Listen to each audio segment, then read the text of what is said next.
Hello, hello, hello. You are listening to Quantum Humanitarian. Welcome back, everyone. We're your AI guides, and our mission today, like always, is to take the work, the ideas, the experiences of thinkers like Ali Al Mokdad. And turn them into, well, a conversation, something engaging. Exactly. We want to help you get truly informed, maybe find some surprising insights, and hopefully keep you interested along the way. Absolutely. So today we're zeroing in on something a bit different, not the crises you usually see headlining the news, wars, climate, economics. No, this is quieter. It's a crisis happening inside the organizations themselves, humanitarian organizations. A hidden one, almost. We're talking about things like burnout, staff leaving constantly, roles being unclear, just tons of stress, poor communication. Right. And the key thing here is these aren't just, HR problems. They're not just personnel issues. No, they're mission problems. hmm They fundamentally affect whether aid actually gets delivered. And whether the staff can actually cope with the pressure, and if the NGO can even sustain its impact long term. It's this internal vulnerability that can really undermine everything, even with the best intentions. And just a reminder, you'll find links and resources in the description for this exploration. We always encourage you to read more, search more. Share it with colleagues, definitely. Let's keep this conversation going. Okay, so let's unpack this core idea from Ali Al Mokdad.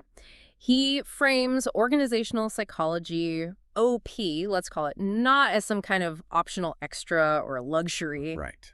But as a strategic investment. Yeah. Absolutely essential. Yeah, he puts it pretty strongly. If NGOs neglect their people, the internal health of the organization, well, the mission itself is basically doomed to collapse from within. And you can see the signs, can't you? High turnover is a big one the sector talks about. Stress levels, too. It's visible if you look. Totally. And what's really fascinating, I think, is how Ali pushes this beyond just, let's make employees feel better. He connects it directly to mission effectiveness. How so? Well, he argues the cost of not investing isn't just losing good people, though that's bad enough, obviously, with those high turnover rates we see. Yeah, the cost of constantly replacing staff must be huge. Exactly. But it's also about a measurable drop in how effective programs are. You lose that institutional memory when people leave so quickly. Ah, okay. So the knowledge just walks out the door. Right. And eventually, that can even hit donor confidence. Imagine a great program, fully funded, but its impact slowly fades because the team is stressed, communication's breaking down, people are leaving. That's the kind of slow internal decay he's talking about. Makes sense. And this brings us to something really crucial Ali emphasizes, shifting from being reactive to being proactive. Okay. What does that mean in practice?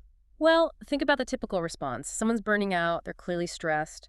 So the organization might offer, say, counseling. Or maybe a workshop on stress management, time off. Exactly. Those are reactive measures. They're important. They help the individual after the problem has surfaced, but they don't necessarily fix the underlying cause. So the proactive approach is different. Completely. Organizational psychology, the way Ali talks about it, is about diagnosis before the breakdown.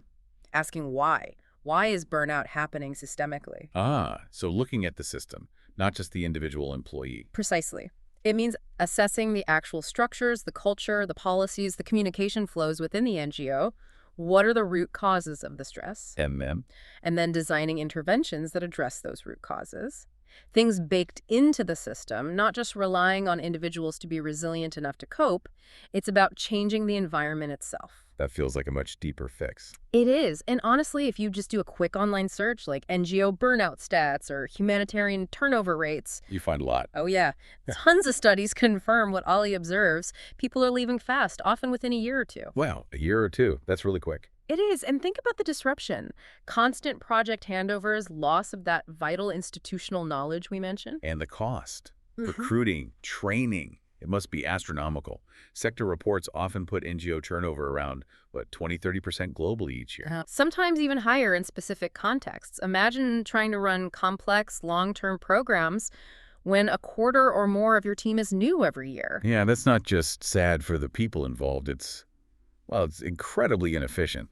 An operational nightmare, really. Absolutely. And Ali often points to these specific challenges. He calls them the silent saboteurs. Okay, like what? Well, high turnover is obviously a big one, often driven by the sheer demands of the work, combined with, let's be honest, often limited resources. That makes sense. What else? Poor internal communication is huge. NGOs are often global, diverse, decentralized.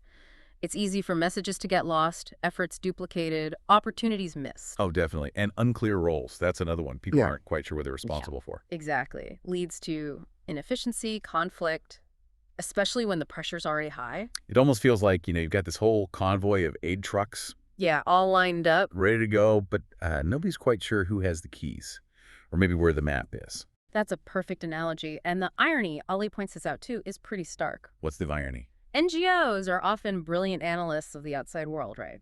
Conflict, health crises, politics. Yeah, they have to be. But they often fail or just don't prioritize diagnosing themselves, their own internal dynamics. That's a major blind spot then. It really is. And it leads to other issues, like maybe leadership that isn't supportive enough, which slowly kills motivation, or stress leading to more sick days. Which is probably a sign of deeper issues. For sure. And then there's resistance to change. People get wary if they don't trust leadership or feel involved. All these things just chip away at the foundation. Okay, so if these are the problems, the silent saboteurs, what does actually investing strategically in organizational psychology look like? It's got to be more than just like Yoga Fridays, right? Oh, definitely more. Ali talks about fundamental changes, things like actually redesigning organizational structures if they're causing friction. Okay, that's big. And building leadership capacity, really investing in making managers better leaders, plus reshaping the actual culture of the organization. So it's really about prevention deep down, not just patching things up later. Exactly. Prevention, not patchwork.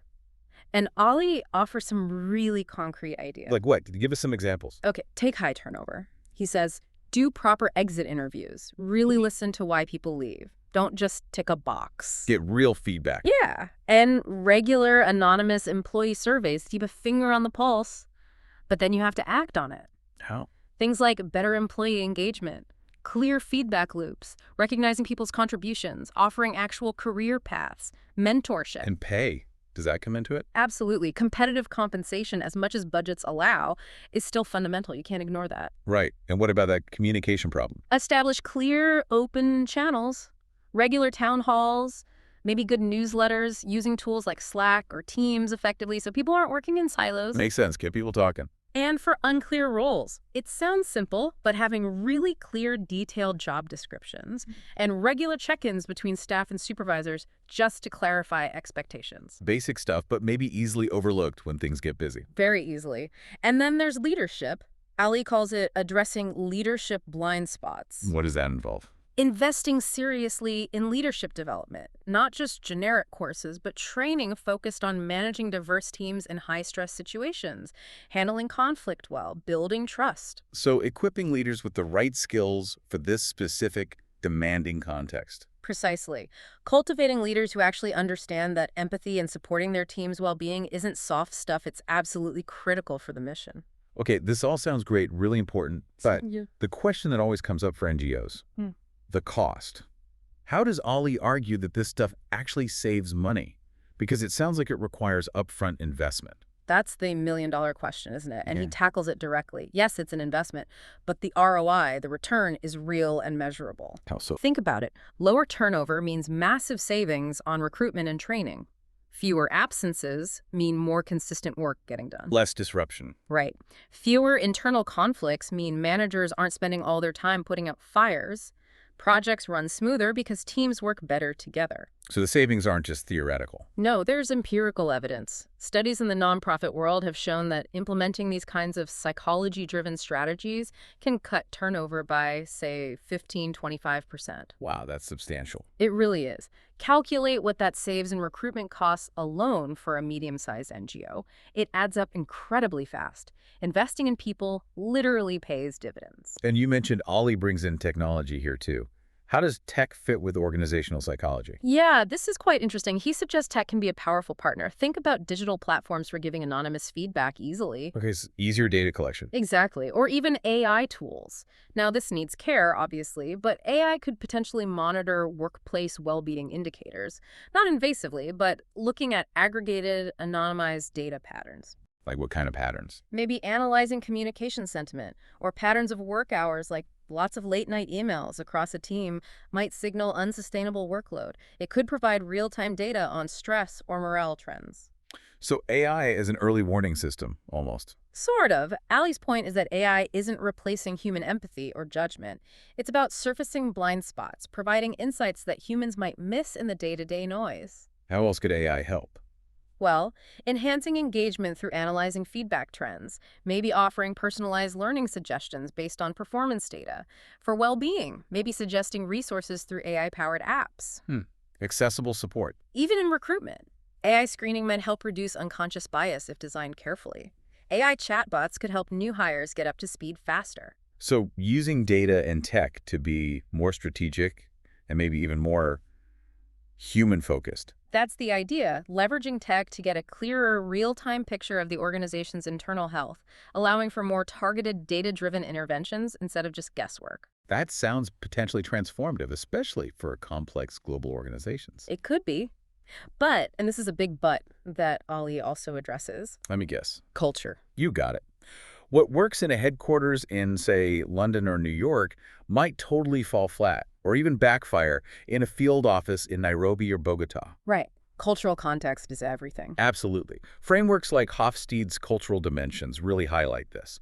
Things like how hierarchy is viewed, power distance, or whether the culture is more individualistic or collectivist. That would massively change how leadership is perceived or how feedback is given and received. Totally. A direct, challenging style might be fine in one culture, but deeply disrespectful in another. So interventions have to be culturally sensitive. Any examples of that working well? Yeah, organizations like the Red Cross have done good work adapting things like stress monitoring or peer support programs to fit local norms and address specific cultural stigmas around mental health. It's about adapting, not just copy-pasting. So tailoring is key. Makes total sense. But back to the practicalities. The money.